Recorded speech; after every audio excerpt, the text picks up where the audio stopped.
Good morning friends. Good afternoon, good evening. இந்த டைம்ல எங்க இருந்து பாக்குறீங்கன்னு தெரியல. Great day sir. பிசினஸ் பண்றது அப்படின்றது சிரமமான விஷயம் தான். அதுலயும் அந்த கணக்கு வழக்க பாக்குறது, அந்த எழுதி அதை மெயின்டைன் பண்றது ஒரு ஒரு ஃப்ரஸ்ட்ரேஷனான விஷயம் தாங்க. அசந்துரும்ல, இதெல்லாத்தையும் எழுதிட்டு நைட்டு கணக்கு பார்த்து டேலி பண்ணி கொண்டு வர அதுல எவ்வளவு லாபம் வந்திருக்குன்னு தெரிஞ்சுக்கிறது. இந்த லாபம் அமௌண்ட்டை தனியா ஒரு அக்கௌண்ட்ல நம்ம மாத்தி விட்டு அதுதான் நம்மளோட காசு. அதுல நம்ம விளையாடலாம். அதுல நம்ம குடும்பத்துக்கோ நம்ம பிள்ளைங்களுக்கோ நம்ம செலவு. ஆனா நம்ம எந்த முதல்லையோ இல்ல ஜாமான் வாங்குற காசு செலவு பண்றோமா என்னன்ற ஒரு தெளிவு இல்லாம நம்ம பண்றது, அதை நமக்குள்ளார நம்ம கேரி பண்ணி கொண்டு போவோம். அது மத்தவங்களுக்கு தெரியாது. ஏங்க, எவ்வளவு நாளுங்க நம்ம இப்படியே சிரமப்பட்டுட்டே இருக்கு. சில இன்ஃபர்மேஷன் நம்ம தெரிஞ்சுக்கணும். எல்லாருமே அப்படிதான் இருக்காங்களான்னா சில பேர் இருக்காங்க, அதே மாதிரியே இருக்கிறாங்க. சில பேர் அதுல இருந்து வெளியே வரணும்னு வந்தவங்களும் இருக்காங்க.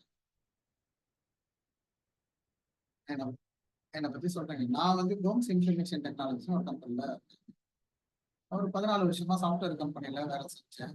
அங்க Malaysia, Saudi Arabia, Cambodia, Bangalore, அந்த மாதிரி நிறைய ஊர் நாடு எல்லாம் சுத்திட்டு கடைசியில நம்மளே ஒரு கம்பெனி ஆரம்பிக்கலாம்.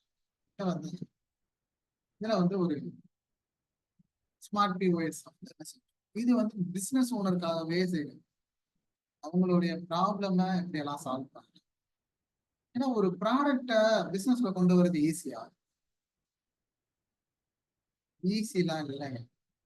நீங்க 3 வருஷம் 5 வருஷம் 10 வருஷம் இதுக்கு மேலேயே தலைமுறையாவே சில பிசினஸ் எல்லாம் பண்ணியிருப்பீங்க. ஒரு சில பழக்க வழக்கங்களை நீங்க மேற்கொண்டு இருப்பீங்க பிசினஸ்.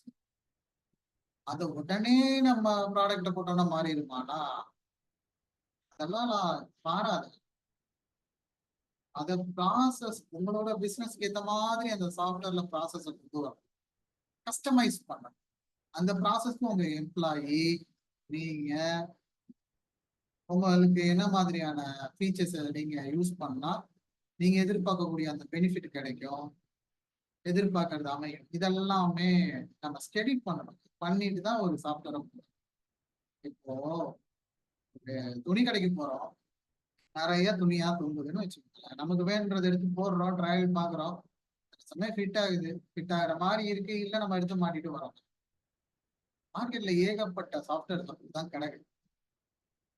அவங்க எல்லாம் செஞ்சுட்டு ப்ராடக்டை எஸ்டாப்ளிஷ் பண்ணி நம்ம கிட்ட கொண்டு போய் சேர்த்துடுறாங்க. ஆனா அது நம்ம பிசினஸுக்கு கரெக்டா சூட் ஆகுமா? அவங்க நம்ம கூட இருந்து ஒரு டெய்லர் இருக்கிறாங்கன்னா ரேமண்ட் அளவு எடுத்து நச்சு ஃபிட்டா டச்சு கொடுக்கும். அப்படி கொடுத்தாங்கன்னு வச்சுக்கோங்க, ஸ்டிச் பண்ணி போட்டாலே ஒரு கான்பிடென்டா இருக்கும். அதனால ஒரு சாஃப்ட்வேர் கஸ்டமைசேஷன் இருந்தாதாங்க பெனிஃபிட். உங்களுடைய ப்ராசஸ்க்கு ஏற்ற மாதிரியும் சாஃப்ட்வேருக்கு ஏற்ற மாதிரியான ப்ராசஸ்க்கு நீங்க கொஞ்சம் அலைன் பண்ணா மட்டுமே போதும் பிசினஸ் க்ரோத் ஆகும். ஏன் சாஃப்ட்வேருக்கு ஏற்ற மாதிரி நான் அலைன் பண்ணணும்? ஏன் அலைன் பண்ணணும்? நம்ம பண்ண ப்ராசஸ் கரெக்டா இருந்தா ரெகுலரா ஈஸியா பண்ணிட்டே இருந்திருப்போம். ஏன் நம்ம இந்த சாஃப்ட்வேரை வாங்கணும்னு சொல்லிட்டு நம்ம கவனமா கேட்கிறோம். இந்த ப்ராசஸ்ல ஒரு கிளிச் இருக்குதுல்ல, அதை நம்ம ஃபைன் டியூன் பண்ணி சரி பண்ணணும்ல. ஓ, நம்மளும் கொஞ்சம் ஓப்பன் மைண்டடா மாறினா தானே சார் நல்லா இருக்கும். மாறணும்னா என்ன சொல்றேன், சாஃப்ட்வேருக்குள்ள வரணும், சாஃப்ட்வேருக்கு ஏற்ற மாதிரியான ப்ராசஸ், ஹேபிட், ஒரு டிசிப்ளின், ஒரு ஆடிட், அப்புறம் அதுல வரக்கூடிய டேட்டாவை எடுத்து பாக்குறது, daily profit and loss report எடுத்து பாக்குறது, எவ்வளவு லாபம்னு தனியா ஒரு கரண்ட்டை கொண்டு வந்து அதுல டிரான்ஸ்ஃபர் பண்றது, அதுல இருந்து நம்ம ஃபேமிலி அக்கௌண்ட்டுக்கு ஸ்பிளிட் பண்ணியோ டிஸ்ட்ரிபியூட் பண்ணியோ அதுல இருந்து எடுத்து செலவு பண்ணா ஒரு ஃபுல் கான்பிடன்ஸா இருக்குல்ல. நீங்க கலக்குறீங்கன்னா வச்சுக்கோங்க, இன்னும் மேற்கொண்டு வேற லெவல் பண்ணலாம்ல நீங்க. சரி, உங்களுக்கு இதை பத்தி ஏதாவது டவுட் இருந்துச்சுன்னா கீழேயே நான் வந்து ஒரு அப்பாயின்மெண்ட் லிங்க் கொடுக்குறேன். உங்களுக்கு எப்ப கன்வீனியன்ட்டா இருக்கும் ஒரு அப்பாயின்மெண்ட் புக் பண்ணுங்க. ஃப்ரீயாவே பேசுவோம். நம்ம பிசினஸ்க்கு என்ன மாதிரி ப்ராசஸ் இருக்கு.